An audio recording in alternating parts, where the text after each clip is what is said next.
Tout d'abord, heureux de vous revoir après les vacances. Il y en a certains qui ne sont pas encore rentrés, d'autres qui sont sur la route parce qu'il paraît qu'il y a beaucoup d'embouteillages.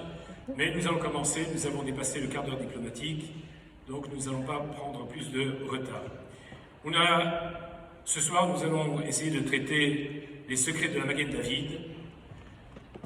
Je ne vais pas vous livrer tous les secrets, je vous le dis à l'avance, je n'en livrerai que quelques-uns. Mais cette conférence va être dédiée à la mémoire de Zahra Bat Edma Joseph Benaïm, Zichronah Livracha, femme de notre docteur Fatush, Sibra, qui a perdu il y a un peu plus d'un mois sa maman. Et on souhaite beaucoup de courage aussi à son époux et à toute la famille. Et ensuite, en même temps, rappeler qu'aujourd'hui, c'est son anniversaire civil. Alors quand j'ai appris le décès, j'étais en Israël et j'ai dit au docteur Fatush, écoutez, je consacrerai cette conférence, Leilou Nishmat, votre belle-mère, et il m'a dit, ça tombe très bien parce qu'en plus, ce jour-là, c'est le jour anniversaire de son anniversaire civil, Zichronah Livracha. D'ailleurs, lorsque vous sortirez, les brachot seront faites en son nom. Vous avez des plaques des présentoirs qui vous le rappellent. Alors effectivement, la Magen David, vous le savez, ce sont deux triangles. Un dont la pointe est dirigée vers le haut et un dont la pointe est dirigée vers le bas. On essaiera au cours de cette conférence de tenter de comprendre cette figure géographique qui a accompagné le peuple juif en tout lieu et en toutes circonstances. On a des preuves archéologiques de plus de 2000 ans que c'est un symbole hébraïque. Alors, en guise d'introduction, il faut que je dise, vous savez que les lettres sont les molécules de la création. Lorsque nos sages des Pirkei Avot, des sages nous enseignent que Ba'asara Ma'amarot Nivra Olam, le monde a été créé par 10 paroles. Qu'est-ce que ça signifie? Vayomer Elohim, Dieu a dit. C'est par le verbe que Dieu a créé. C'est la raison pour laquelle le mot davar en hébreu signifie à la fois une chose, mais aussi une parole. Pourquoi? Parce que tout ce qui existe présentement et dans le futur encore n'est que l'émanation de la création divine. Et ce maintien de cet univers, nous le devons pour cette permanence que Dieu assure à l'univers. Les 22 lettres de l'alphabet sont ces forces créatrices. Elles ont toute une puissance. Et imaginez que vous allez faire, tiens, je vais vous donner soif, excusez-moi, on va faire un diabolomante. Comment vous faites le diabolomante? On met d'abord la limonade. Non, on met d'abord la menthe et après la limonade. Et si on fait le contraire? C'est pas homogène. Le mélange n'aura pas le même goût. Pas le même goût. Et puis, il va falloir remuer correctement.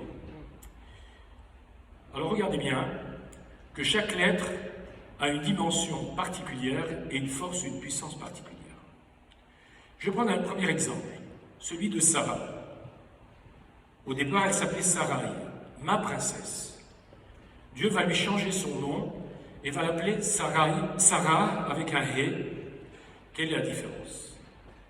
Vous savez que le He, c'est 5. Pour les Américains. Non, pardon, c'est pour les Marocains ou les Tunisiens, je ne sais pas. Allez, pour tout le monde. La main, ça représente la puissance. La main, c'est le 5. Le He, symbolise la fertilité. Ça symbolise aussi la Shekhinah, la présence divine. C'est celle qui va donner la fécondité. Et ainsi, Sarah ne pouvait pas avoir d'enfant, mais lorsque Dieu a changé son nom en lui ajoutant un He, et Abraham aussi, eh bien, ils ont la possibilité de procréer. Alors, il y a, dans tout alliage, il y a des alliages qui sont bons, d'autres qui ne sont moins bons. Et puis, dans tout mot, dans tout nom, il y a l'aspect positif et l'aspect négatif. Je vais prendre un prénom. Le prénom Meir. Qu'est-ce que ça veut dire Meir? Éclairer, celui qui éclaire. Si je le permute, ça donne le mot ramaï. Qu'est-ce que ça veut dire ramaï? Rusé. C'est-à-dire qu'il va, au lieu d'utiliser la puissance qui est en lui de son nom, à donner un éclairage, à porter un éclairage, il va utiliser cet éclairage pour tromper, pour ruser. Il a pris les mauvais projecteurs. Je vais prendre un autre exemple, et un dernier, parce qu'on pourrait rester toute la nuit, au minimum. On va prendre le mot shefa. Qu'est-ce que c'est shefa? Une profusion de bénédictions. Si je permute les lettres, ça donne le mot pécha. Qu'est-ce que ça veut dire pécha? C'est ce qui a donné le mot en français péché. De ça, ils n'ont rien copié seulement. C'est une copie, vous savez, comme il n'y avait pas des copies collées à l'époque, donc ils ont un peu pour le modifier. Et si je permute encore les lettres, ça donne ibouche, c'est-à-dire la moisissure, la décomposition. Ça veut dire qu'en fait, Akadosh Baruch Hu te donne la bracha, il donne le shefa. Le péché va être un dévoiement de la vie, une distorsion de la vie, et qui va causer après une détérioration. Alors toutes les lettres de Magen David, d'ailleurs, sont contenues toutes les lettres de l'alphabet sont contenues dans la Magen David. Par exemple, le Samer, si vous voyez les côtés intérieurs, ça donne la lettre Samer, etc., etc. Bien sûr, le symbole de la Ménorah, de la Magen David, a servi des moments très glorieux du peuple juif, mais aussi des moments sombres de l'histoire, et nous en verrons tout à l'heure quelques exemples. Alors, nos sages nous disent dans le Talmud, Leolam lo yavir atzmo ide nisayon. Il ne faut jamais se mettre en situation d'épreuve. Mipnema, vous omrim, Eloke Avraham. Pourquoi dit-on le Dieu d'Avraham? On va essayer d'expliquer. L'épreuve, c'est quoi d'abord? C'est douloureux, difficile. C'est un challenge qu'il faut essayer de surmonter. Et David Améler a demandé à Hachem, à Dieu, de le mettre à l'épreuve. Pourquoi? Parce que Dieu lui a dit, tu ne pourras pas avoir ton nom associé à moi comme les patriarches Avraham, Yitzhak et Yaakov. Sachez que dans la première bénédiction de la Hamida, la prière où on est en communication directe avec Dieu, sans satellite, en communication directe avec Hachem, on est debout, pieds joints, il n'y a que nos lèvres qui remuent et qui expriment nos différentes requêtes. Et la première bénédiction de l'Amida, c'est quoi?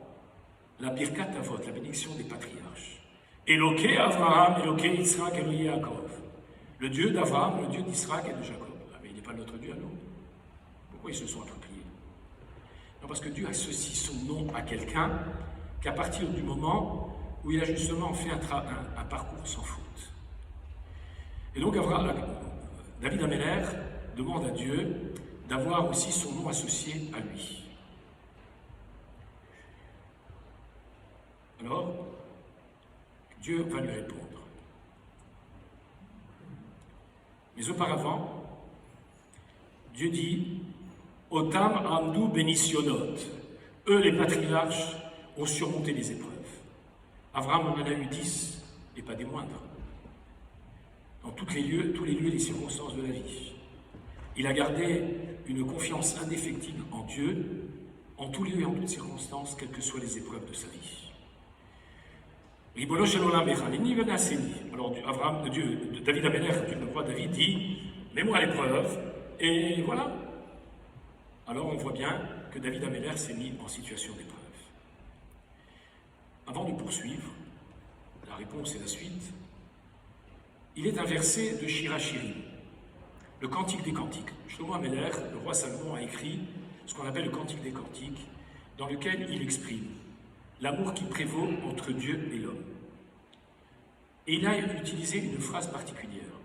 Ani ledodi ledodili. Je suis pour mon bien-aimé pour moi. Alors pour cela, je vais vous raconter une petite anecdote. Il y a peut-être 2 ans environ, j'ai marié un jeune homme. Il m'a dit, voilà, quand j'étais petit, il y avait un verset de Shirachirim qui m'a toujours interpellé. C'était Ani ledodi ledodili. Et j'ai demandé à Hachem que pour que je puisse rencontrer Makala, qu'il puisse me montrer ceci de ce verset. Voilà que les temps passent, ce jeune homme a peut-être maintenant 34 ans, et un jour, il rencontre une jeune fille, il est à la table, attablé, au café, et puis, chemin faisant, après plusieurs rencontres, il lui dit « Tiens, tu as une bague, mais j'ai l'impression qu'il y a quelque chose dessus. » Et elle lui dit « Oui, c'est un verset de Shir HaShirim, Ani Ledodi, Vedodili. » Alors il a compris que le signe de Dieu était venu et que c'était la Kala avec laquelle il devait se marier. Et ils se sont mariés. Et bon, Hachem, la suite continue. La suite au prochain épisode. Alors, Ani Ledodi, Vedodili, je comprends. Et d'ailleurs, c'est un verset que tout le monde connaît. Pourquoi? Parce qu'on dit que les lettres initiales de Ani, ça commence par un Aleph. Les Dodi, c'est un Lamed. La première lettre de Dodi, c'est un les Dodi, encore un autre Lamed, ou un Vav, et ensuite Lamed. Ça donne le mot Elul. C'est le mois que nous vivons, le dernier mois de l'année, qui est à la fois celui du bilan, du passé, mais également une volonté de perspective de l'avenir. Et puis les dernières lettres de Anil et d'Odili, tous se terminent par un Yud. Or, le Yud, en valeur numérique, c'est 10. 10 fois 4, 40. Je vois que les vacances ne vous ont pas usé. Alors, donc 40, c'est les 40 jours qui nous séparent depuis le premier Elul jusqu'à Yom Kippour. Très bien. Alors, ce premier élistige du verset, on le comprend, et il symbolise en même temps la Magen David. Anil et Dodi, si je suis pour mon bien-aimé, alors mon bien-aimé est pour moi. C'est-à-dire que Dieu va apporter son influx divin, c'est le triangle qui va vers le bas, et l'homme qui tend à s'élever vers Dieu, et cette jonction donne le Magen David. Mais plus encore, la suite du verset est incompréhensible. Qu'est-ce qu'il dit la suite du verset? Je suis bon pour moi, mon bien-aimé pour moi, Aroé Bashoshani, celui qui fait paître avec les roses. Vous avez compris quelque chose? Non, moi non plus. Alors je vais essayer de regarder le dictionnaire. Qu'est-ce que c'est qu'une Shoshana? Une rose. Est-ce que vous en connaissez la valeur numérique? Alors je vous le donne.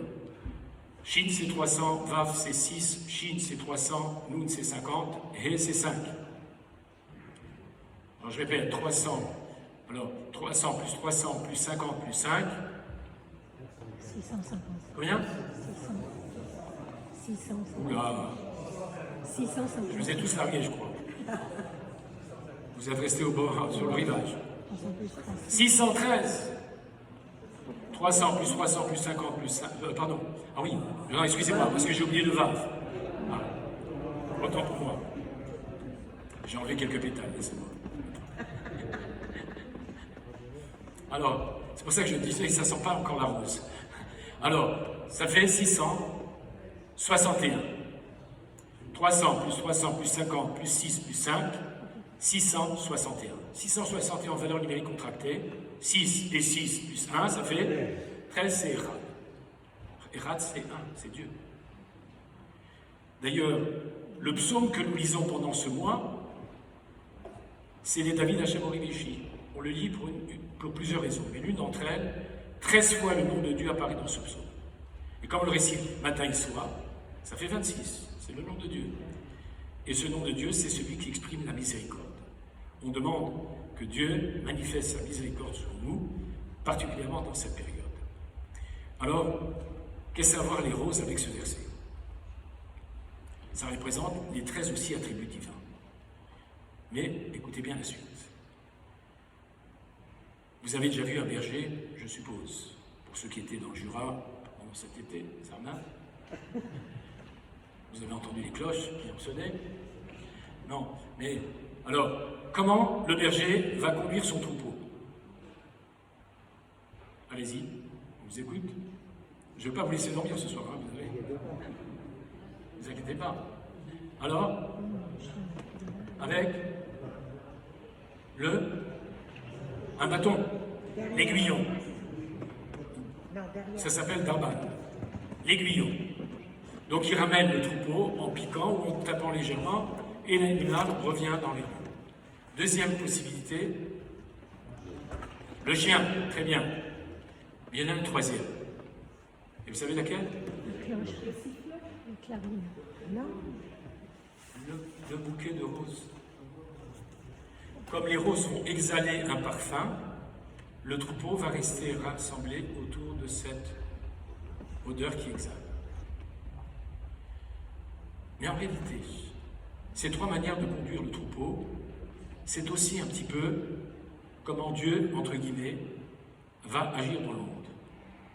Des fois, il nous envoie des petits coups de semonce, puis des aiguillons. Très bien. Alors, donc, des fois, il nous envoie des petits pics, des petits mots, des petites choses qui nous tracassent. C'est des coups de semonce. Des fois, il nous envoie le chien. Amalek, le Halénou. Regardez, il y avait un jour, la Torah dit comme ça, à la fin de la paracha de Vaishlach, il y a le peuple juif s'est posé la question. Ayesh, Hachem, Bekirbenu, Imaïm. Est-ce que Dieu est parmi nous ou pas? Et qu'est-ce qui a marqué? Azvayavo Amalek, alors Amalek a surgi. Et Rashi nous rapporte une petite anecdote, une parabole. Il dit qu'un jour, il y avait un père qui amenait son fils à la forêt. Il a pris sur ses épaules et, chemin faisant, l'enfant demande sans cesse, n'oubliez pas d'éteindre vos portables, de rallumer vos portables à la sortie. Alors, qu'est-ce qui s'est passé?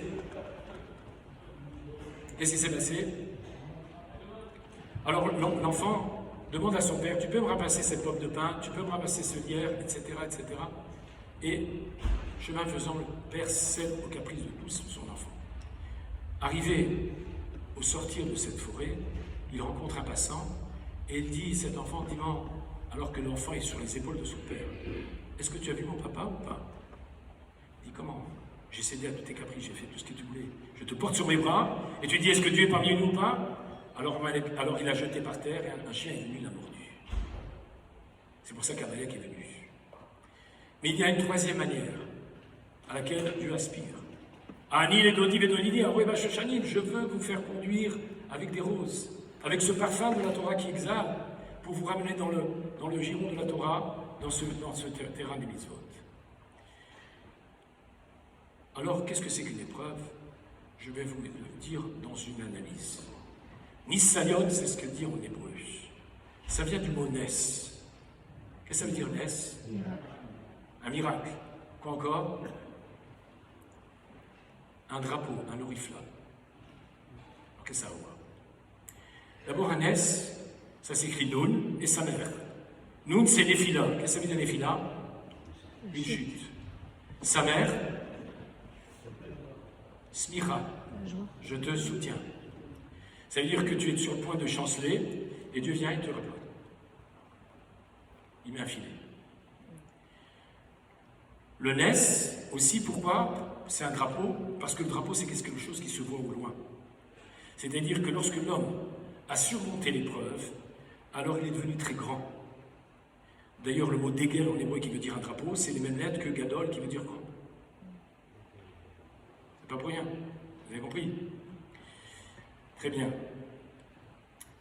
Alors, David Améler, et je reviens à notre texte, a demandé à Hachem de le mettre à l'épreuve, et ainsi pouvait faire partie, en quelque sorte, des patriarches au même titre, qui leur ait donné le nom de Dieu qui est associé à lui. Gamarta Martani Kemo Avraham. David Améler dit à Dieu, mais tu m'as dit exactement les mêmes termes que tu as employés pour Avraham Avinu. Anochi Magen Lach, je serai ton bouclier. Qu'est-ce que c'est qu'un bouclier? C'est ce qui protège. Vous savez qu'il y a trois éléments constitutifs de l'homme. Le même de Magen qui veut dire le bouclier, c'est l'initiale de Moar. Qu'est-ce que c'est le Moar? Cerveau. C'est d'ailleurs celui qui commande l'ensemble de nos corps, de nos membres, les membres de notre corps. Et alors c'est pour ça que des fois on dit il a disjoncté, il a pété un câble. C'est ça. Ouais. Moar, c'est comme, si j'ai permis de les lettres, ça donne Ram, qui veut dire chaud. Parce que le cerveau est toujours en ébullition. Moar, ça vient aussi de Macha effacé. Parce que la nuit, il y a un liquide qui vient et qui met de l'ordre dans tout cela. Et alors, la deuxième lettre de Magen, c'est Gouf, c'est le corps. Et le Nun, c'est la Neshama, c'est la partie spirituelle. Et toute la vie, il y a une guerre entre ces deux entités antinomiques que l'homme doit mener, et grâce à cela, il aura son salaire ou son châtiment. Alors effectivement,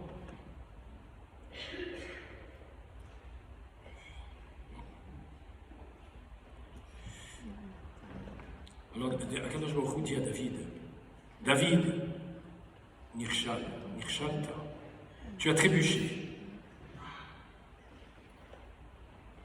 Il a envoyé Uri au front et il a pris sa femme. Certes, le roi a le droit d'avoir plusieurs femmes. Certes, Bathsheba devait être celle avec laquelle il aurait dû se marier en premier. Mais malgré tout, il a dit, tu as trébuché. Vous savez que le mot sechel en hébreu, qui veut dire l'intellect, la raison, la pensée, qui va donner après scuela, escola, l'école, etc. Si je permets les lettres, ça donne le mot kachal. Kachal, ça veut dire quoi? Trébucher. Ça veut dire que si tu n'utilises pas ton intellect, ta raison, ta pensée à bon escient, alors tu trébuches. Et c'est une tragédie. C'est pour ça d'ailleurs que lorsqu'on met les tefilines, on les met jusqu'au bras, à poignet. Ensuite, on met ceux de la tête. Et après, on parachève. Ne fais pas passer tous tes désirs pour des réalités. Filtre-le au niveau de ta raison, de ta pensée. Et ensuite, tu peux passer à l'action. Alors, David Améler dit à Dieu, Aval Chazalti bitchouva, j'ai fait tchouva, je me suis repenti. Afilou Marie, malgré tout, Ba'amida, certes, tu ne figureras pas. Lo Ba'amida, Aval Be'aftara Yelecha. Rappelez-vous, quand on fait l'Aftara, ce passage qu'on lit après la lecture de la Torah, des prophètes, on fait des bénédictions après la lecture en disant Baruch Hashem, Magen David, le bouclier de David. Et puis, dans les slichot, comme on fait en ce moment, on dit aussi Magen David. Mais dans la Midat, on n'aura pas ton nom qui sera associé. Vous savez que lorsque l'on faute, il reste toujours une auréole. Je vais prendre un exemple. Vous avez taché votre chemise. Vous pouvez mettre K2R ou K23, je ne sais pas. Vous pouvez l'amener chez le teinturier. Regardez bien au soleil, il reste toujours une petite auréole. Alors, on a dit, mais pourtant, les tzadikim, les justes, dans les balais de tchouva, ceux qui ont fait tchouva, qui se sont repentis, ils sont plus forts que les tzadikim. Parce qu'il a goûté à la faute et il a surmonté. Et il n'a pas réitéré sa faute. Alors on va prendre un exemple. Il y avait un jour un roi qui avait 3 conseillers. Et il se doit de voir lequel sera le plus à même de pouvoir être le ministre du budget. Parce que vous savez qu'un jour, il y avait un conseil des ministres, et le roi, il a dit à ce serviteur d'amener des glaçons. Et il a dit au serviteur, tu fais passer du Premier ministre à tous les autres ministres, et après tu te passes à moi le glaçon. Alors on fait le tour du glaçon. Lorsqu'ils arrivent au roi, il reste qu'un peu d'eau. Il a voulu leur signifier, regardez, si vous preniez moins dans les caisses, j'en aurais un peu plus dans les mains. Ça a jeté un froid, je vous dis tout de suite, avec le glaçon. Bon, alors, non mais ça c'était pour passer, mais non, on va voir les 3 conseillers. À chacun, il a demandé à son sommelier de chercher les plus bonnes bouteilles de vin, cuvée, un millésime pour pousser le bouchon un peu plus loin, un bon millésime, et il devait le transporter dans sa résidence d'été. Et voilà que les 3 conseillers sont partis, chacun séparément bien sûr, sans savoir que l'un et l'autre ou l'autre sont nommés pour faire la même mission, avec la même cuvée, même bouteille de vin, etc. Ils sont sur la route, chacun, et puis il y en a un qui a soif. Et il dit, mais non, c'est le roi, et je ne veux pas faire ça. Alors Il essaie de trouver des points d'eau, il essaie aussi de se retenir. Il se dit comment? Le roi m'envoie tout, seul, avec une bouteille, pour aller parcourir 300 km. C'est qu'il a quelque chose, ce bain. À la fin, il est arrivé à bon port et la bouteille, elle était intacte. Le second, il dit, tiens, si je goûtais un petit peu, je vais juste ouvrir, je changerai le bouchon, je vais juste prendre un tout petit peu, il goûte, il est succulent. Et il boit, premier verre, deuxième verre, il s'endort. Quand il se réveille, il n'a que la consigne. Et voici que il ne sait plus comment faire, qu'est-ce qu'il va dire au roi. Et le troisième conseiller, lui aussi, il a traversé des moments difficiles, arides et tout, et il a décidé lui aussi d'ouvrir la bouteille. Mais il a pris un demi-verre. Lorsque le roi arrive, il regarde les trois bouteilles, et d'après vous, qui va-t-il choisir? Celui qui a tout bu? Certainement pas.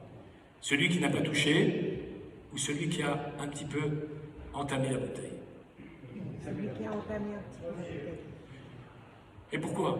Mais il y a celui qui n'a pas touché du tout. Oui, mais il n'a pas touché l'autre. Mais il a goûté. Non, il y en a un qui a laissé la bouteille intacte. Oui, l'autre a goûté. L'autre a goûté. Alors, très simplement, la bouteille entière, parce qu'il sait que le roi va se rendre compte. Tandis que l'autre prend la responsabilité de l'ouvrir, mais il sait s'arrêter. Alors, il mérite aussi beaucoup les honneurs du roi, parce qu'il a su réfréner ses désirs, et à ce moment-là, le roi saura le récompenser ou lui donner cette charge.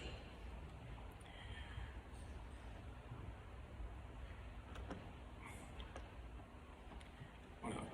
Alors maintenant, effectivement, vous avez un papier. Lorsque l'on veut qu'un document reste intact, qu'est-ce qu'on fait? C'est-à-dire, bien sûr, quand on écrit dessus, pour ne pas qu'il soit falsifié, on utilise un papier qui est infalsifiable, entre guillemets. Et dès l'instant où vous allez gratter ou gommer, eh bien, ça va se voir sur le support. Et c'est pour ça que nos sages nous disent « Girsa de Yalkuta », ce que j'ai appris quand j'étais petit n'a aucune commune mesure avec ce que j'apprends plus tard. Par exemple, vous savez que si quelqu'un apprend une langue ou apprend à lire après 16 ans, il va avoir une lecture partielle. Un enfant qui apprend dès le jeune âge, il va avoir une lecture globale. C'est pour ça que les gens, ils ont beau lire à la synagogue, ils annonnent, parce qu'aussi une recommandation, ne lisez jamais à voix basse, parce qu'après, si on vous donne à faire l'office ou à dire un texte, vous allez annonner. Mais quand on le dit et on l'exprime, alors il se mémorise encore mieux dans l'esprit. Alors c'est pour ça que le sage nous dit, ce qui est sur un Niyar Hadash, ce qui est écrit sur un nouveau papier, alors il est clair, mais dès l'instant où il a été un peu effacé, alors à ce moment-là, le texte apparaît quelque peu bigarré. Et donc le tav n'est pas mouchard.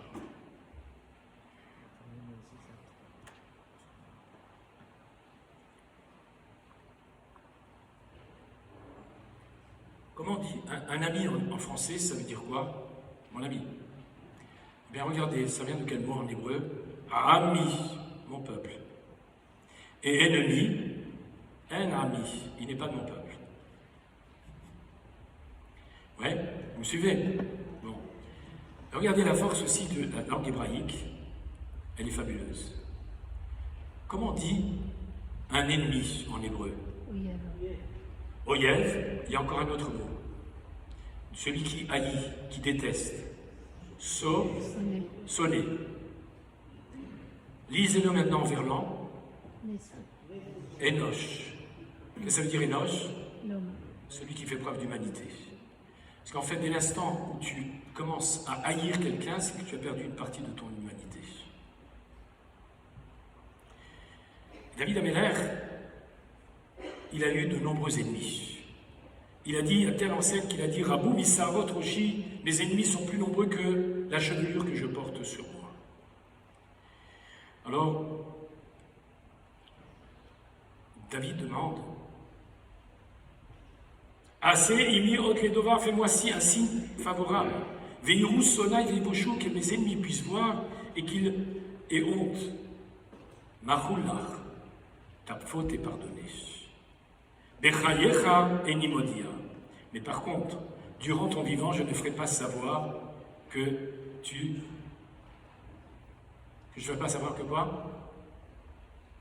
Eh bien, que ta faute a été pardonnée. Bechaye Shlomo bincha, mais durant la vie de ton fils, Shlomo, quand il va devenir roi, à Nimodia, je le ferai savoir. Et effectivement, lorsque on a voulu faire entrer l'arche d'alliance dans le Beth Amikdash qui avait été construit, le temple de Jérusalem, les portes du Echal sont restées fermées. On n'arrivait pas à les ouvrir. Shlomo HaMelech a fait de nombreuses prières. Toutes les prières qu'il a faites n'ont pas réussi. Vous savez que quand il y a des événements particuliers, l'Amida n'en fait plus avec 18 bénédictions, mais avec 24. Et il a dit à un moment, Zochra et David Avdecha, souviens-toi de David ton serviteur. Miad Ne'ena. Immédiatement il a été répondu. Beota Shara Nefru Kol Son et David. Les visages de ceux qui le détestaient, Nefru Keshula Agdera, ils sont devenus comme les parois de la marmite. Vous savez, quand les marmites sont cuites avec au gaz, elles prennent toute la fumée. Et il a dit, maintenant, tout le monde a su que David HaMelech a été pardonné de la faute qu'il a commise.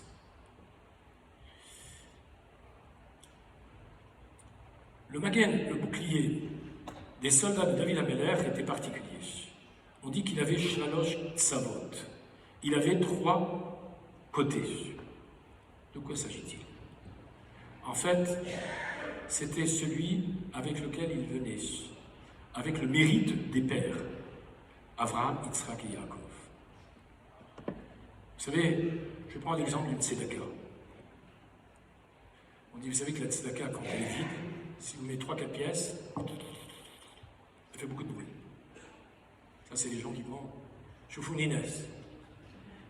Il y a ceux qui sont pleins, ils ne font pas trop de bruit. D'accord?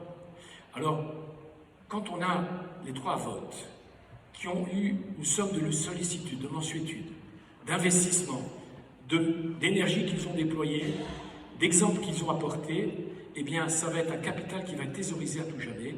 Et c'est pour ça que dans l'Amida, la première bénédiction que l'on fait, c'est la bénédiction des patriarches, des 3 patriarches.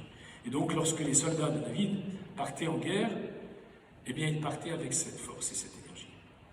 Vous savez que pas tout le monde allait en guerre. Voilà, celui qui, par exemple, il s'est marié, c'est la paracha de la semaine. La première année, il ne partait pas en guerre. Vous savez pourquoi? Parce qu'il ne peut pas être sur 2 fronts à la fois.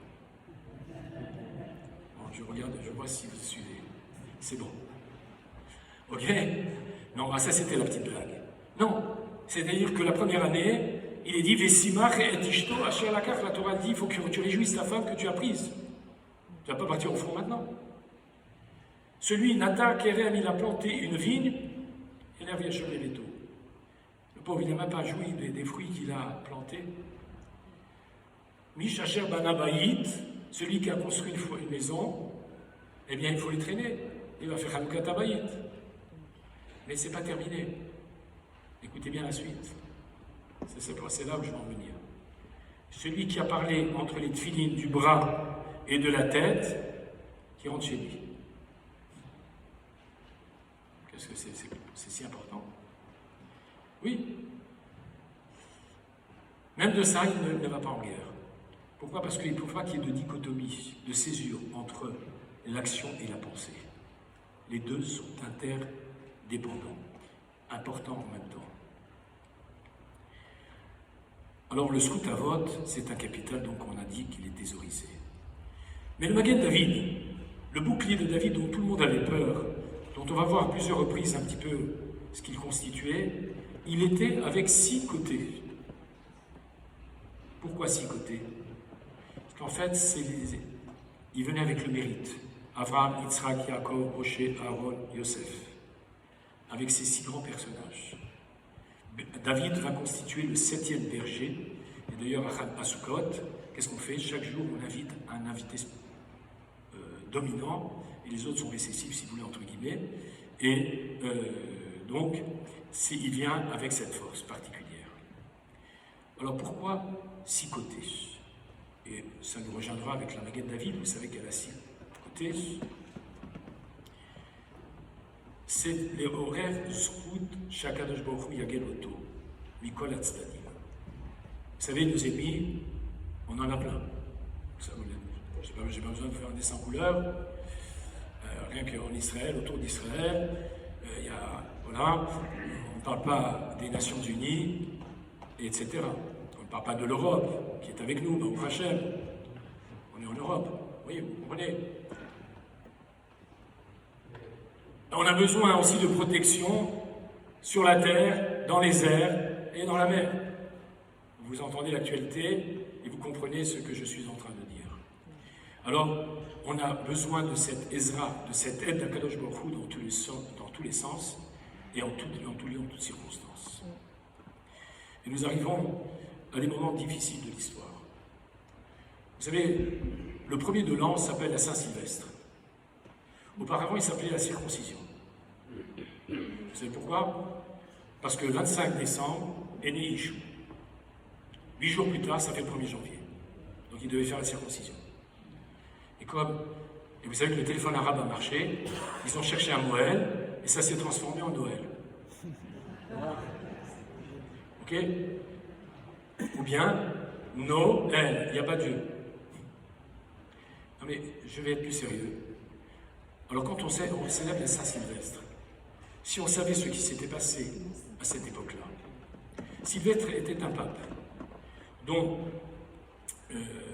qui a converti Constantin, qui a fait que la religion est devenue première religion de l'État, et c'est à partir de ce moment-là, en 334, a commencé beaucoup de pogroms. Tous les 31 décembre ou les 1er janvier, c'était quelque chose de terrifiant. Et plus encore, le concile de Nicée, je crois que c'est 324 si j'ai bonne mémoire, si je ne me trompe pas, décide que les chrétiens n'ont plus le droit d'aller chez un médecin juif, que le Shabbat ne sera plus le Shabbat mais un dimanche, etc., etc. C'est à partir de ce moment-là que commencent les lois discriminatoires. Alors le statut discriminatoire aussi dans les pays musulmans, ce qu'on appelle les dhimmi, qui est un statut discriminatoire à la fois pour les juifs et les chrétiens. Pour les juifs, en l'occurrence, il commence en Égypte en 859, où on leur impose de porter un turban et une ceinture jaune pour les distinguer de la population orthodoxe. La rouelle, c'est le concile de Latran en 1215 qui va imposer aussi cette rouelle, c'est-à-dire ce petit étoffe jaune circulaire, comme une roue. Et puis, dans les États du pape et en Italie, on devrait porter un chapeau jaune. Dans le comtat vénétien, ça va se porter jusqu'à la Révolution. Et l'époque médiévale, eh bien, en Espagne, on devra porter la cape et la barbe. Et bien sûr, malheureusement aussi pendant la Shoah, avec cette fameuse étoile jaune. Voilà. Si les historiens ont compté que nous avons eu, au cours de l'histoire, 13 expulsions, particulièrement en Europe. Et vous allez comprendre pourquoi Nazareth a été construite il y a à peine 2 siècles. Vous ne trouvez aucune autre synagogue à Paris qui est aussi ancienne. Il faut aller à Carpentras ou à Cavaillon pour avoir des synagogues qui ont plus de 350 ans. Et pourquoi? Parce que vous savez que les Juifs ont été expulsés. Il y a eu la peste noire, il y a eu, comment on appelle ça? On accusait les Juifs d'avoir empoisonné les puits, on accusait les Juifs de commettre le crime rituel, on les expulsait pour confisquer leurs biens, on les rappelait pour payer un lourd tribut, Philippe Auguste, Philippe le Bel, et renflouer les caisses de l'État. de la couronne royale pour pouvoir, en quelque sorte, avoir un droit de séjour. Donc les Juifs à Paris, particulièrement, ou dans presque toute la France, sauf le comtat vénécin, parce qu'il y avait ce qu'on appelle les Juifs du pape, qui eux étaient sous la protection du pape. Alors ils avaient parfois des moments quand même de quiétude, mais des fois aussi il y avait des moments douloureux et tragiques. Donc, à partir de la Révolution, Napoléon crée le consistoire. Il y a eu la restauration de la République, de la monarchie avec Louis XVIII, qui ordonne la construction de la synagogue de Nazareth, et c'est là pourquoi est née une synagogue en bonne et due forme, officielle, tout en étant officieuse. En quoi? C'est qu'aucune synagogue parisienne, vous le remarquerez, étant à une façade directe avec l'extérieur. C'est pour ça que tout le monde, quand il passe, il se demande liberté, égalité, fraternité, mais il ne voit pas que c'est une synagogue. Il y a une cour intérieure qui manifeste la synagogue. Et toutes les synagogues doivent être aussi, c'est une loi, dans des petites rues pour ne pas rencontrer la population environnante. Alors, on va pas, c'est pas notre sujet aujourd'hui, mais je voulais juste faire une petite parenthèse pour vous rappeler un petit peu l'histoire et ces difficultés que nous avons eues dans ce monde en pleine turbulence, qui n'a pas changé, loin s'en faut. Donc la Shoah, c'était l'évasion totale, c'était les humilier, de leur donner un matricule et non plus une identité, et c'est donc de nombreuses tragédies qui se sont, excusez-moi pour ceux à qui je rappelais peut-être aussi des souvenirs douloureux. Et nous avons la première apparition publique. Alors d'ailleurs, j'en profite pour mettre une petite page de parenthèse. Nous avons le docteur Plotski, qui a écrit un livre, Enfin juif, et qui est ici présent à notre conférence, et qui sera aussi là le lundi 12 septembre pour une conférence où il présentera et dédicacera son livre sur un moment de la Shoah qu'il a traversé alors qu'il était un enfant et comment il a vécu de façon singulière. Je vous laisse la primeur pour le 12 septembre. Alors la première apparition en public du drapeau d'Israël, c'est en 1884. Il faut attendre 1897 pour que, officiellement, ce drapeau soit le drapeau d'Israël. Et bien sûr, après le congrès sioniste de Bâle, il va devenir officiellement le drapeau d'Israël. Alors pourquoi avoir choisi ces couleurs et cette Magen David? Alors vous savez que la couleur bleu et blanc, c'est celle que nous avons en tzitzit. Alors aujourd'hui, certains mettent encore le fil bleu, mais nous ne le mettons pas parce que nous ne savons pas si c'est bien cela. La Torah demande de faire le térélet d'un poisson qui apparaissait tous les 70 ans et avec lequel, dans sa décoction, on fabriquait ce bleu. Le bleu symbolise la mer le reflet du ciel, et le ciel le trône céleste. Il inspire la crainte. Le blanc, c'est le symbole de la pureté. Alors je vais vous raconter un petit midrash. Il y avait un jour un commandant de navire, il est sur le pont, et il voit qu'un seul matelot, il est pris par une lame. Il se dépêche de lancer une corde, et le matelot arrive à la prendre, il dit surtout ne la lâche pas, car si tu la lâches, tu sais ce qui t'arrivera. Alors, qu'est-ce que c'est que cette parabole?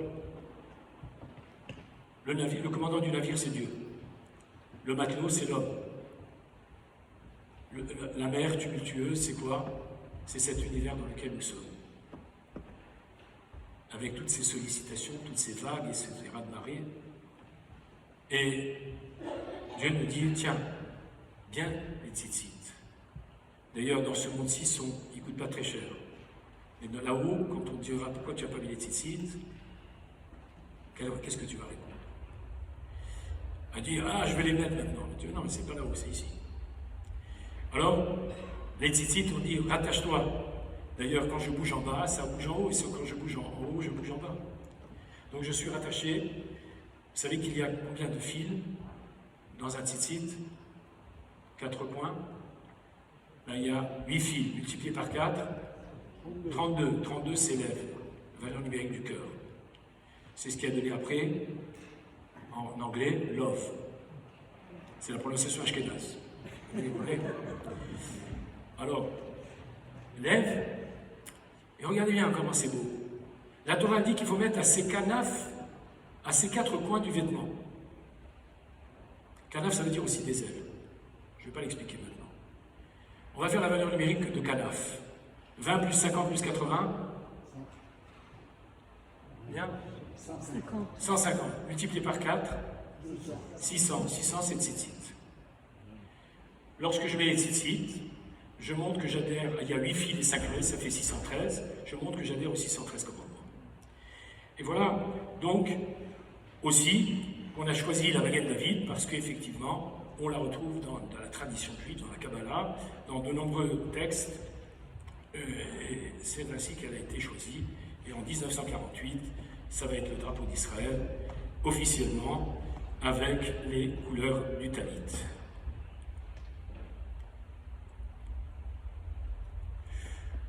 Oui, ça c'est l'arc de Tissus de mémoire douloureuse.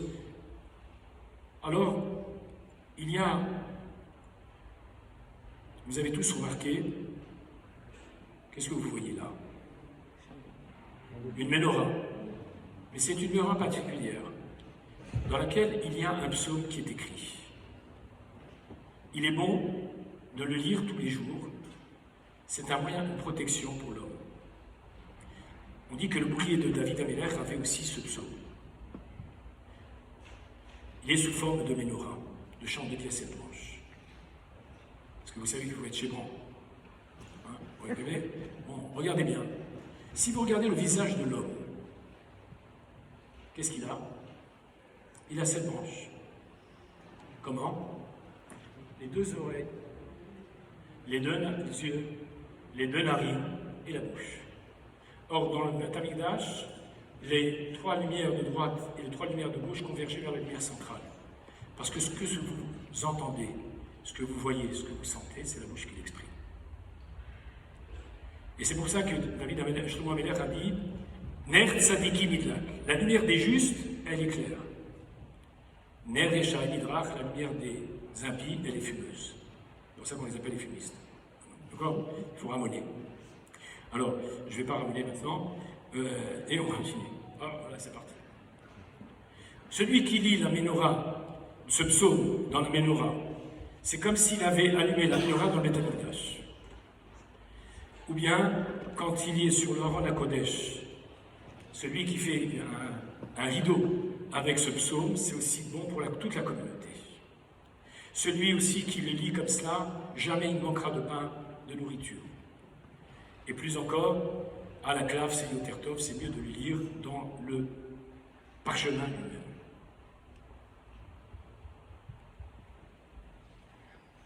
Il m'a donné soif. Hein.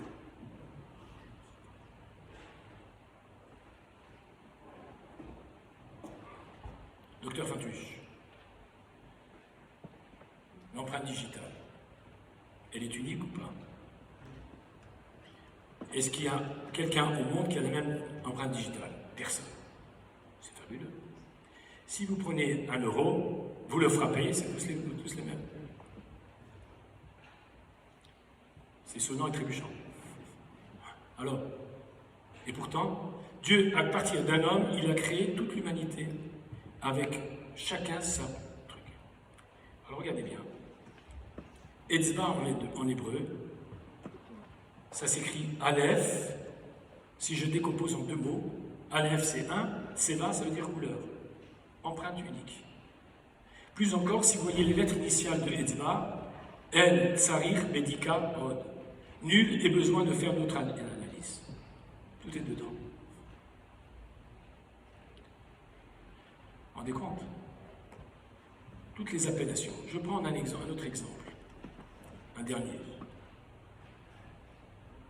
Comment on appelle ça, les oreilles en hébreu? Ozen, Oznaïm. Très bien.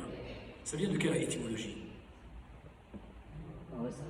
La balance, Oznaïm. Parce que c'est un centre d'équilibre physique et d'un équilibre spirituel. C'est une porte, l'oreille. Donc, Et c'est ce qui permet donc non pas seulement d'entendre, de recevoir un message, de le comprendre, de l'analyser, et en même temps de structurer l'être. D'accord? Et en même temps, ça lui donne un équilibre physique. Vous voyez que tous les organes du corps, alors vous imaginez que nous avons donné ça depuis plus de 5000 ans, avant que la médecine ne découvre l'oreille interne et compagnie. Très bien. Alors David, quand il sortait en guerre, il disait « Etzbe'otai la milchama » mes doigts sont pour la guerre. Et on doit commencer par le agoudal, par le pouce. Vous savez qu'on dit que le peuple juif il ressemble au pouce. Pourquoi? Parce qu'on dit pouce, je passe. Non, c'est pas ça. Pourquoi? Tous les doigts, ils ont une phalange intermédiaire. Le seul qui n'a pas de phalange intermédiaire de Ben Ishraï, c'est le pouce. Pourquoi? Parce qu'on est relié directement avec Dieu. On n'a pas d'intermédiaire. C'est un monothéisme absolu. Plus encore, le pouce s'appelle Agoudal. Ego, Dal. Son ego doit être la merveilleuse. C'est pour ça que c'est le plus petit doigt. Alors,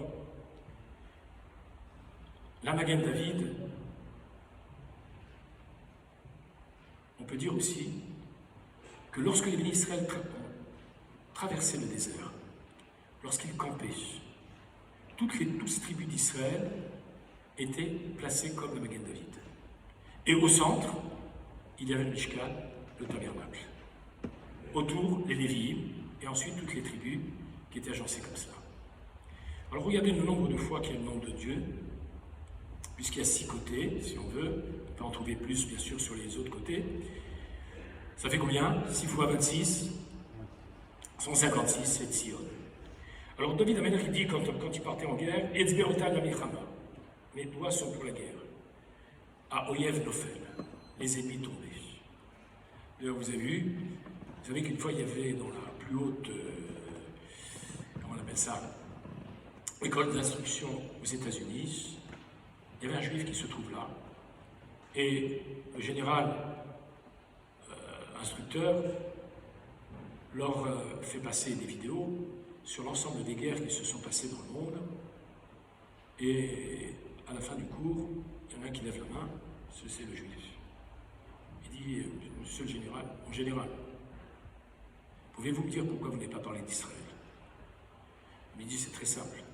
Parce que les guerres d'Israël, ce ne sont pas des guerres conventionnelles, c'est des guerres qui sont métaphysiques, qui dépassent tout entendement. Vous voulez que je donne un seul exemple? Pendant la guerre de Kippour, il y avait l'armée israélienne qui avançait avec les chars et qui avançait dans le Sinaï. Et puis voilà, prêt à encercler la 3e armée, voilà qu'il y a une tempête de sable. Le chef du bataillon donne ordre à tous les tanks d'arrêter. Ils s'arrêtent, la tempête se termine, et qu'est-ce qu'ils découvrent?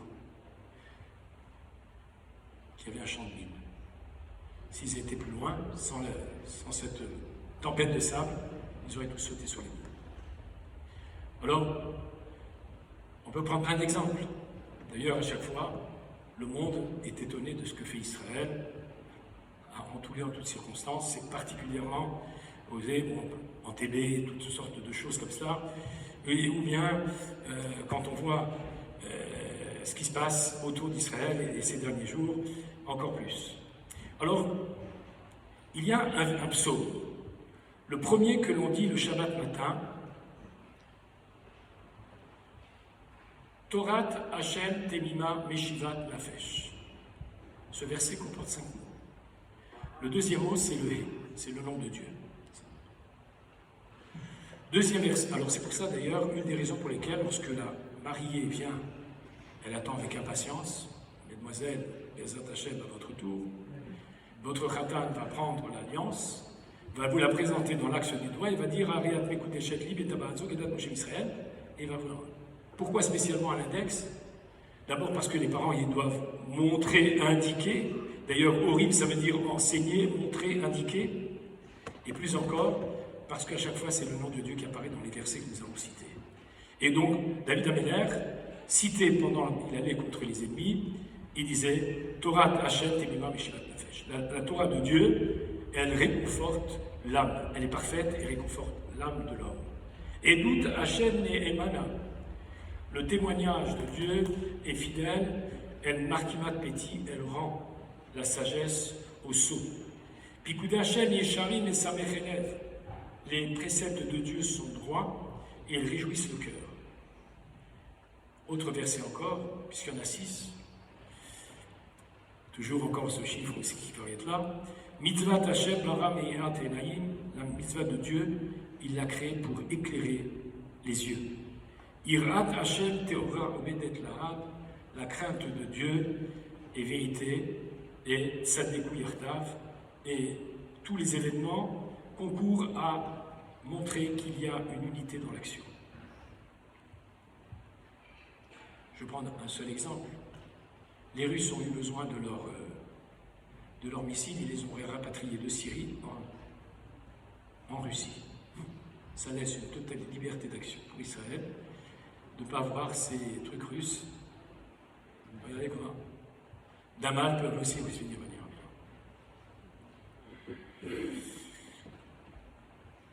Alors, David Ameller, on en a parlé, vous savez qu'il a composé 150 psaumes. C'est le plus grand auteur-compositeur de tous les temps. Pourquoi je vous dis ça? Parce que les psaumes, ce n'est pas seulement des textes en hébreu, il les a écrits Beruach HaKodesh avec le souffle divin.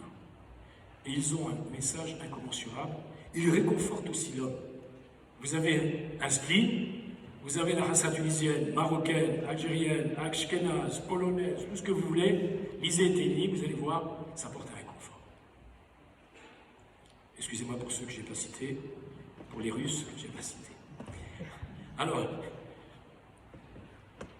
Istalkut adore. Lorsque David Ameller a quitté ce monde, dit le Zohar, Ora limud halacha itrilu marloket. La lumière de la halacha a disparu et les dissensions ont commencé dans la compréhension des textes. David Ameller était un gadolador, le grand de la génération. Alors je voulais vous raconter une petite histoire. Est-ce que vous êtes prêts à écouter? Bon, ben, si vous êtes prêts, je continue. Alors il y avait un jour à Manhattan, 3 personnes qui étaient coutumes, ils habitaient dans la même maison, 3 étudiants qui ont fini leur cursus et ils se sont mis au monde du travail. Voilà qu'après une journée harassante, ils ont décidé d'aller manger quelque chose au restaurant. Au Hachem, ils ont bien mangé, ils ont bien bu. Et maintenant, il est temps de rentrer à la maison. Ils habitent à Manhattan. You know? Alors, ils arrivent là-bas. L'horreur. Il y a marqué devant les ascenseurs HS. Ils sont HS. Je vous le dis tout de suite. Ils habitent au 60e étage. Comment on va faire pour monter 60 étages? Elle dit voilà, on a chacun notre particularité. Toi, c'est Caruso. Toi, tu racontes des histoires qui nous mettent par terre de rire. Et toi, tu as toujours des histoires d'humour noir. Alors, on va s'y mettre.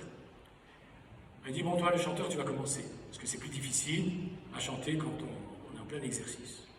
Et il se met à chanter 20 étages. Abba, Abba, Melech HaOlam. Non, il chante premier étage, deuxième étage. 20e étage, il dit, ça va à ton tour.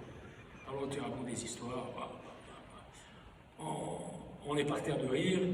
Et il monte 20, 25, 30, 35, 40, les chavot de toi. Et l'autre, il raconte les histoires, et il pleure.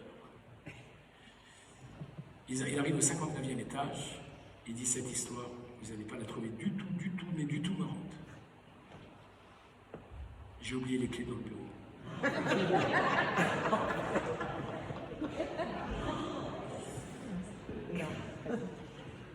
Mais est-ce que c'est pas nous? On est venu dans ce monde, est-ce qu'on a réalisé vraiment notre vocation de vie? Hachem, il t'a donné une mission. Il t'a donné jusqu'à 120 étages. Vous voyez, c'est presque un Empire State. Est-ce que tu as fait ce qu'il fallait? That's the question. C'est une sempiternelle question que l'on se pose et que l'on doit se poser. N'oublie pas les véritables clés de la vie. On est arrivé en haut ou pas? Alors, il y a dans la vie ce qu'on appelle le mashpia et le mekabel. Il y a celui qui apporte, qui est le donneur et le receveur. Voilà, je prends un exemple. La Torah dit Veria imshamua tishmeu al mizvotai. Ce sera si tu écoutes mes commandements. Venatati eseb esadecha lidemtecha. Je vais donner la pluie en son temps et je donnerai la nourriture pour les animaux, etc. et ta production. D'accord? Si tu n'écoutes pas, Ve'atzar et Hachamay de Yemata. La pluie ne tombera pas et il va y avoir la sécheresse, etc. Qu'est-ce que ça a à voir? Quel est le lien entre les deux? Un des liens, c'est que dans le judaïsme dit que les témoins sont les premiers à porter le coup. Ça veut dire que quand quelqu'un vient témoigner qu'une personne peut-être a commis par exemple un crime, ils sont deux. Il faut qu'il y ait deux témoins minimum. Il faut que les juges, il y en ait une majorité qui s'est décidée. Et à partir de là, on peut condamner à mort. On dit qu'un tribunal qui a condamné un homme à mort, même ne serait-ce qu'une fois tous les 7 ans ou une fois tous les 70 ans, est un tribunal criminel. Mais pourquoi j'ai cité ça? C'est pour dire qu'en fait, les témoins, c'est vous qui allez exécuter la peine. Parce que vous n'allez pas après vous rentrer à la maison et vous allez pouvoir aller dormir. Non, non, tu vas aller jusqu'au bout de ton témoignage et de ton acte. Alors, Dieu dit, les témoins, c'est le ciel et la terre. Si vous ne faites pas mes commandements, alors il va y avoir un changement climatique. Alors, regardez, le ciel, il donne la pluie. La pluie, et puis après, il y a aussi l'évaporation, inimus canus, etc. Et puis, on a à nouveau ce cycle qui se produit. Akadosh Baruch Hu, c'est celui qui est mashpia, c'est lui qui te donne la vie, qui te donne l'essence de l'être, etc. L'homme, il reçoit de Dieu, mais il a aussi le devoir de donner, c'est-à-dire ce que Dieu lui demande de faire. Et c'est cette jonction qui va faire le Magen David. Et on arrive justement à ce lien qui existe aussi entre l'homme et la femme. Alors bien sûr, il y a des hommes qui sont des femmes et des femmes qui sont des hommes. Qu'est-ce que ça veut dire ça encore? Non, je ne parle pas de ça. Je parle que des fois, il y a des hommes qui ne font pas leur mission, il y a des femmes qui ne font pas leur mission. Surtout aujourd'hui avec les portables, c'est des insupportables. Pas seulement parce qu'ils sonnent à notre insu, mais parce qu'en fait, ils nous prennent le crâne. Je vous ai déjà dit que crâne, c'est les mêmes lettres que écran. Parce que l'écran, il te prend le crâne. Et le plasma, il a pris ma place. Et il n'y a plus de couple.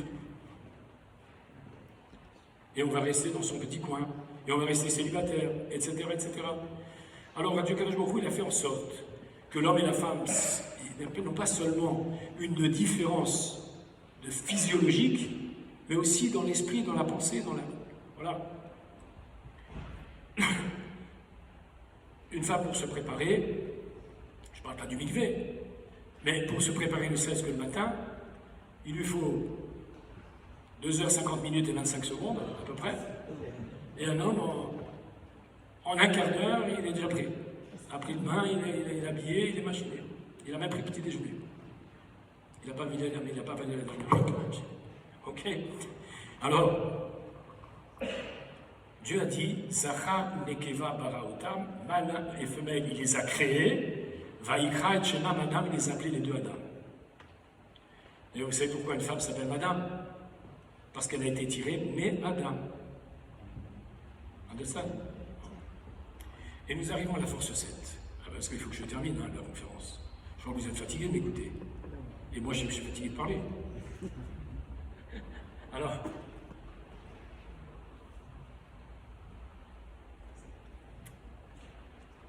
le chiffre 7 est un chiffre récurrent. Pourquoi est-il récurrent?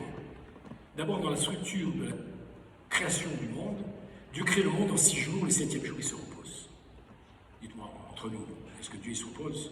Il n'a pas besoin de repos, c'est pas un être sensible par la fatigue. En fait, il vient nous donner l'exemple. Si déjà Dieu qui est créateur, il a arrêté toute création, a fortiori, toi, ne sois pas esclave. Alors, les 6 jours de la création, c'est aussi les 6 branches de la Ménorah, de la Magen David. Et la force 7, on la verra dans quelques instants. Les 7 branches de la Ménorah, nous avons les 7 fois 7 années, la Shemitah, comme on a en Israël en ce moment. Le chiffre 49, c'est ce qui vient justement bouleverser la donne. D'ailleurs, souvent des contrats, par exemple l'État, etc., cèdent des contrats, etc., d'une durée de 49 ans, renouvelables. Et on a aussi plein d'autres éléments. Et Dieu a fait que l'homme soit constitué d'un corps et d'une âme. Adam, c'est un homme. La première lettre, c'est Aleph, c'est un, c'est l'unité, c'est Dieu. Il t'a donné cette spiritualité. Dame, c'est le sang, c'est la matière. Combien avons-nous de chromosomes? Docteur? On a 22. Et le 23e, c'est celui qui distingue l'homme de la femme. Alors 22 et 22, ça fait 44. 44, c'est Dame, c'est le sang. Et 44, c'est aussi le père et la mère, en valeur numérique. Av, c'est 3, la mère, c'est 41, ça fait 44. On est d'accord? Donc, le corps, c'est la matière, et la neshama, c'est le côté spirituel. Or, le Maharal dit comme ça. Kol ha-chomer, toute la matière, c'est 6.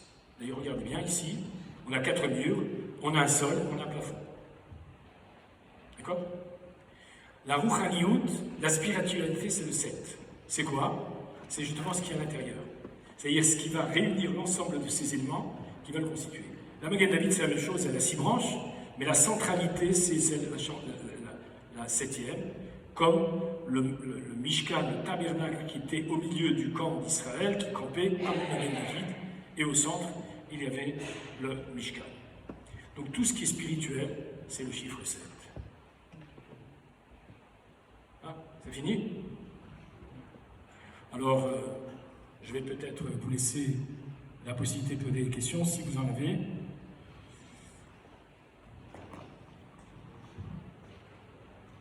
Quelqu'un voulait prendre la parole? Voilà.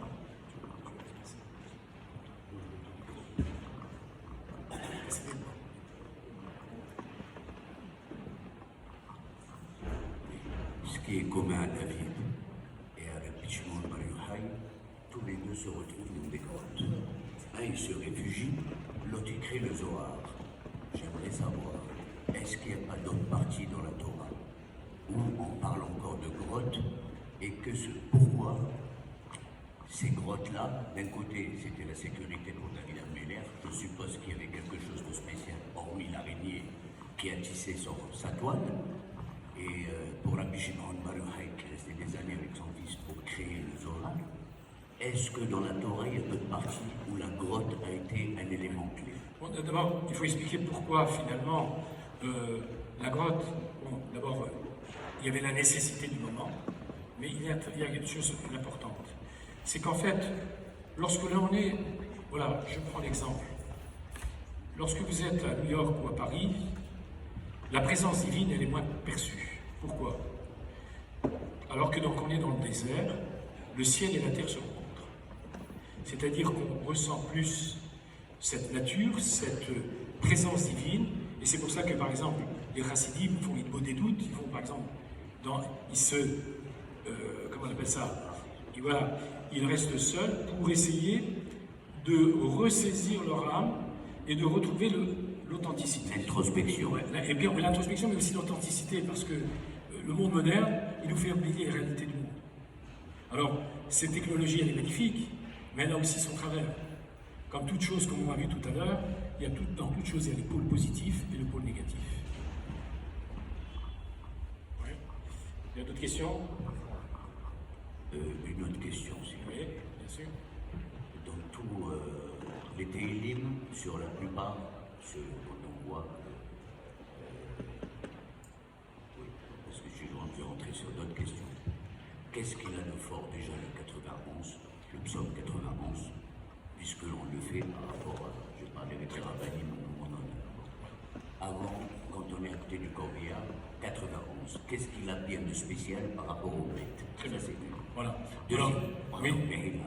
Deuxième, je rentre tout de suite, David Ameller, tous les psaumes, d'accord, tous les télim étaient composés, les oivim, les rouahra, les hamid shidim, et tout ça.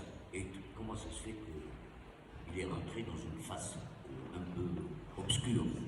Vous comprenez? Les forces du mal. Alors, Il faut bien comprendre comment ça se fait qu'il est arrivé à ça. Alors très simplement, le psaume 91 a toutes les lettres de l'alphabet sauf une seule. C'est la lettre Zaïd. Zaïd, c'est une arme. C'est-à-dire, oui. Alors c'est contre toutes les forces humaines, le psaume 91. Alors, Ibol Mitzidecha, Elef, Ubova Minecha, bon, on va expliquer tout ça parce que c'est trop long. Mais je vais vous raconter une histoire. Il y avait un jour, sur le plateau du Golan, il y avait un enfant, un Khayal, qui s'était tenté de se reposer. Il y a sa mère qui est dans son salon, elle est en train de faire des télim, et elle sent qu'il y a quelque chose qui ne va pas, elle décide de faire le psaume 91. Le Khayal est importuné par une mouche, il n'arrive pas à dormir. Alors, il décide d'aller sur un autre endroit, et il va se coucher à l'ombre d'un arbre. À peine a-t-il le temps de partir quelque part, il y a un missile qui vient et qui tombe sur le rocher où il était allongé, et le rocher a été pulvérisé. Voilà, qu'il a été protégé grâce à ce télim que la mère avait fait. Magnifique votre histoire, mais ça n'explique pas dans le sens où quand c'est mortuaire, Alors justement, quand c'est des funérailles, ah oui. que je prends le bon, courage. Attention, là on arrive au 60e étage. Pour le mettre. C'est ça votre ma quête. Voilà. Là on arrive au 60e étage. Oui. Si je voulais que je déballe, là, ça va aller mal. Bon, parce qu'en fait, vous savez que les enfants, par exemple, ne suivent pas le cercueil du défunt, parce qu'en fait, toutes les âmes qui n'ont pas été incarnées par la matière séminale qui est partie en